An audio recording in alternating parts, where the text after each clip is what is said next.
इन classes को रोजाना live attend करने के लिए अभी डाउनलोड करें परीक्षा ऐप और एमपीपीएससी लाइव वीडियो कोर्स में एडमिशन लें, क्योंकि अब मिलेगा ऑफलाइन क्लासेस का संपूर्ण अनुभव ऑनलाइन घर बैठे। वैदिक काल की बात करें तो जिस काल के स्रोत या साक्ष्य हमें किससे मिलते हैं, वेदों से मिलते हैं, तो उनको उस काल को हम क्या कहते हैं, वैदिक काल। या जिस काल में वेदों की रचना हुई इस काल को क्या कहते हैं, वैदिक काल। ऐसा है ना, वेद से बना है ये। तो ये वैदिक काल जो है हमारा, इसके समय की बात करें तो 1500 ईस्वी पूर्व से आपका 600 ईस्वी पूर्व तक समय इसका माना जाता है, जो हमारा वैदिक काल। आपने पढ़ रखा होगा कई लोगों ने। तो समय काफी कम है, फटाफट देख लेते हैं। ये वैदिक काल खत्म कर लेते हैं अभी, है ना। कुछ खास नहीं है इसमें से भी, है ना। आपको ये बहुत जरूरी नहीं समझना है कि बहुत इंपॉर्टेंट है, इसके भी ज्यादा साक्ष्य हमको प्राप्त नहीं होते हैं। तो वैदिक काल की बात करें 1500 ईस्वी पूर्व से 600 ईस्वी पूर्व तक के साक्ष्य हमको मिलते हैं इस काल के। इसको दो कालों में विभाजित कर दिया जाता है। एक है ऋग वैदिक काल और दूसरा है आपका उत्तर वैदिक काल।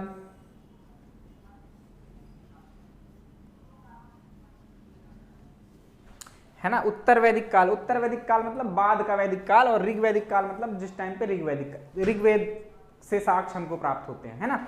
इसको पूर्व वैदिक काल भी अपन कह सकते हैं ना, यानी पहले का वैदिक काल। और ये उत्तर वैदिक काल मतलब बाद का उत्तर वैदिक काल। ठीक है।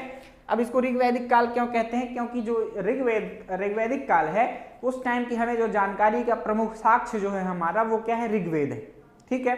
तो मध्य प्रदेश के संबंध में बात करें ऋग्वैदिक काल की, ऋग्वैदिक काल आपका 1500 ईस्वी पूर्व से लेकर 1000 ईस्वी पूर्व तक था, है ना। और 1000 ईस्वी पूर्व से 600 ईस्वी पूर्व तक आपका उत्तर वैदिक काल था।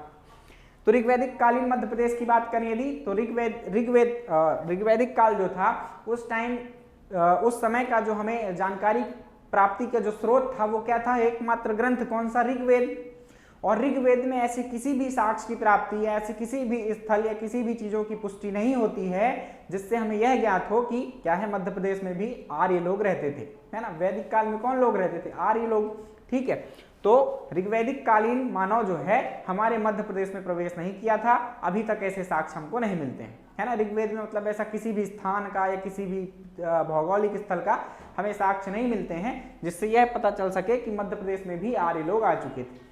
तो ऋग्वैदिक काल तो व्यर्थ गया, किसी मतलब का नहीं हमारे लिए, है ना। मध्य प्रदेश में आप बहुत अच्छे से पढ़ेंगे ऋग्वैदिक कालीन राजनैतिक व्यवस्था, सामाजिक व्यवस्था, आर्थिक व्यवस्था, सब कुछ पढ़ेंगे आप कहाँ पर, इतिहास में, भारत के। उत्तर वैदिक काल की बात करते हैं तो उत्तर वैदिक काल का काल क्या है, 1000 ईस्वी पूर्व से 600 ईस्वी पूर्व। उत्तर वैदिक काल में कुछ साक्ष्य हमको मिलते हैं। तो उत्तर वैदिक कालीन जो ग्रंथ थे, आप ग्रंथ भी पढ़ेंगे, है ना, कि वैदिक काल को जानने के स्रोत कौन कौन से हैं। तो सबसे पहला ऋग्वेद रहेगा, है ना, जो ऋग्वैदिक काल को जानने का स्रोत है।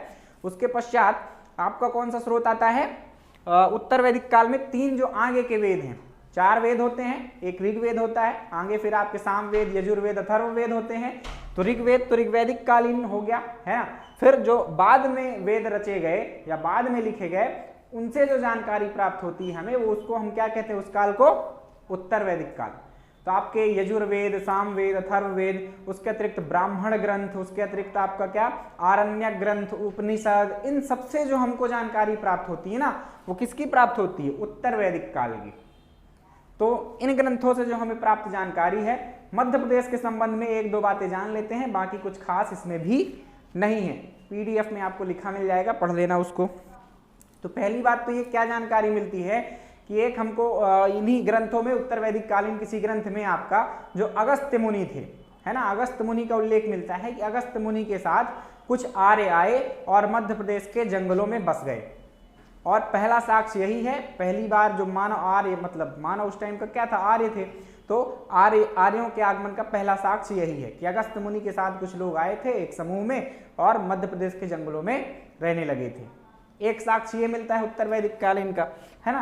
दूसरा साक्ष्य हमें कहां से मिलता है, कौशितकी उपनिषद। उपनिषद आप पढ़ेंगे ना, अभी मैंने बताया ना कि उत्तर वैदिक कालीन ग्रंथ, ब्राह्मण उपनिषद, है ना, आरण्यक, ये सब। तो उपनिषद था एक कौशितकी उपनिषद, उसमें भी एक उल्लेख मिलता है। किसका उल्लेख मिलता है हमें, विंध्य पर्वत का, है ना। विंध्याचल जो पर्वत है ना हमारा, नर्मदा नदी के उत्तरी तट पर, तो आपका जो विंध्य पर्वत है उसका उल्लेख मिलता है। फिर एक आपका ब्राह्मण है सतपथ ब्राह्मण, बहुत प्रसिद्ध या फिर आप बहुत मोस्ट इंपॉर्टेंट कह लें इसको इतिहास की दृष्टि से, आपके प्री में भी पूछा जा सकता है और मेंस में भी। तो जो सतपथ ब्राह्मण है उससे हमें किस चीज के अवशेष मिलते हैं, उल्लेख मिलता है, उससे हमें नर्मदा नदी का उल्लेख मिलता है।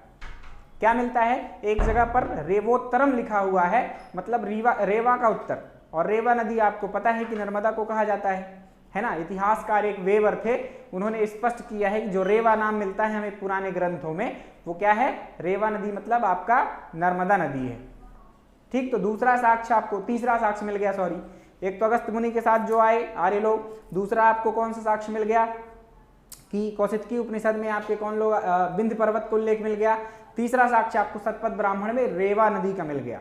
ठीक, चौथे साक्ष्य की बात करते हैं तो आपका एक ऐतरेय ब्राह्मण है, ब्राह्मण ग्रंथ अभी बताया ना मैंने, तो उसका नाम एक ब्राह्मण ग्रंथ का नाम ऐतरेय ब्राह्मण है। तो उसमें से हमें किस चीज का उल्लेख मिलता है कि आपकी एक निषाद जाति थी, निषाद जाति का उल्लेख हमको मिलता है कि निषाद जाति जो थी तो विंध्य पर्वत के आपके जंगलों में वो निवास करती है। तो उस टाइम पे जो उस ब्राह्मण में हमको अवशेष मिलते हैं वो वास्तव में कहाँ निवास करते थे, आपके विंध्य पर्वत के जंगलों में निषाद जाति। तो ये आपको साक्ष्य हमको मिलते हैं उत्तर वैदिक काल से संबंधित। तो अभी आपको समझ में आ गया कि आपका वैदिक काल कैसा था। वैदिक काल का काल जो बताना हो आप तो एक इंट्रोडक्शन में आप चाहें तो बता सकते हैं कि वैदिक काल जो है इसका काल जो है 1500 ईस्वी पूर्व से लेकर 600 ईस्वी पूर्व तक था, और इसे दो भागों में विभाजित किया गया, ऋग्वैदिक काल, उत्तर वैदिक काल, ब्रैकेट में इनके भी काल लिख सकते हैं आप।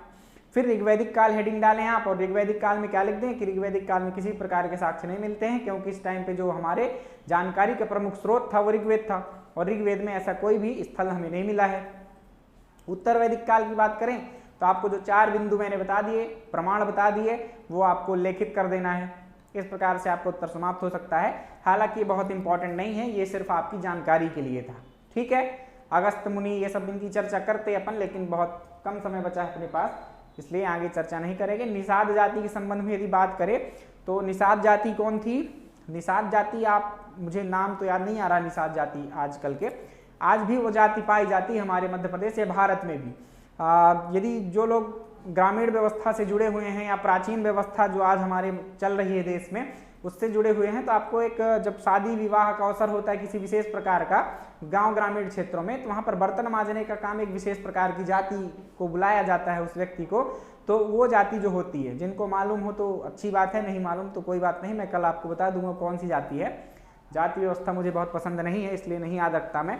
तो वो लोग आते हैं, तो वही लोग आपके निषाद जाति से संबंधित हैं। चलिए आपके डाउट्स तब तक क्लियर कर लेते हैं ना। वैदिक काल तक आप पढ़ चुके हैं, इसके बाद का काल आपको कल बताएंगे कि क्या क्या पढ़ना है, एक एक करके सारे काल हमें पढ़ते चलना है ना।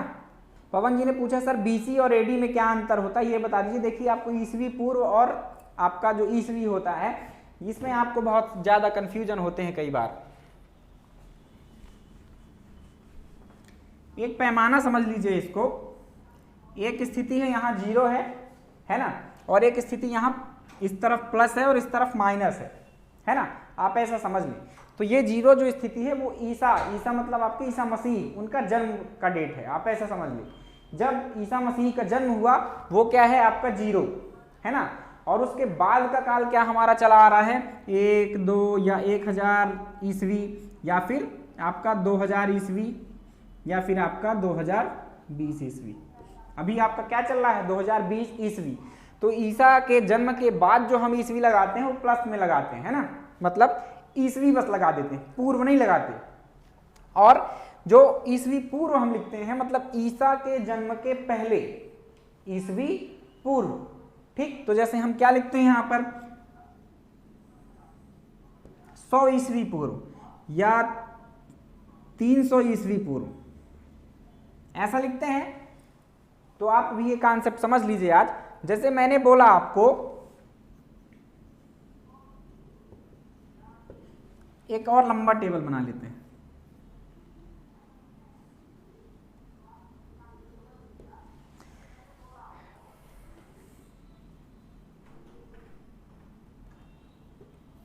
आपको लगता होगा उल्टा, जैसे मैं बोला कि 1500 ईस्वी पूर्व से 600 ईस्वी पूर्व तक का काल, तो आप अब इस टेबल से समझने की कोशिश कीजिए कि ये कैसे उल्टा हो रहा है। क्योंकि हम इधर प्लस में थे तो हमारा सीधा क्रम चल रहा है, 1 2 3 जैसे हमने पढ़ा है वैसा चल रहा है। लेकिन यहाँ पर कैसे चल रहा है, ईसा के जन्म के पूर्व में हम बड़ी संख्या को आगे करते हैं और छोटी संख्या को पीछे कर देते हैं। तो कैसे, जैसे अब देखो 2000 ईस्वी पूर्व की बात मैं कर रहा हूं कि 2000 ईस्वी पूर्व के आसपास आपका हड़प्पा काल चल रहा था और 600 ईस्वी पूर्व के आसपास आपका वैदिक काल समाप्त हो गया।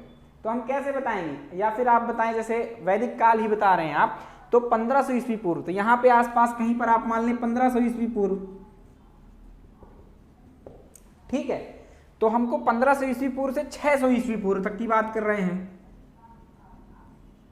तो टेबल में देखिए ना, आपको वापस जाना पड़ेगा। यदि आप आगे की बात बता रहे हैं कि 1500 ईस्वी पूर्व से, मतलब यहां से कोई काल शुरू हुआ है ना, जैसे आपका वैदिक काल, तो खत्म कहां हो रहा है, 600 ईस्वी पूर्व, मतलब हमको इस तरफ चलना पड़ेगा ना, इसलिए ये आपका उल्टा हो जाता है। 1500 ईस्वी पूर्व पहला और 600 ईस्वी पूर्व बाद में आता है।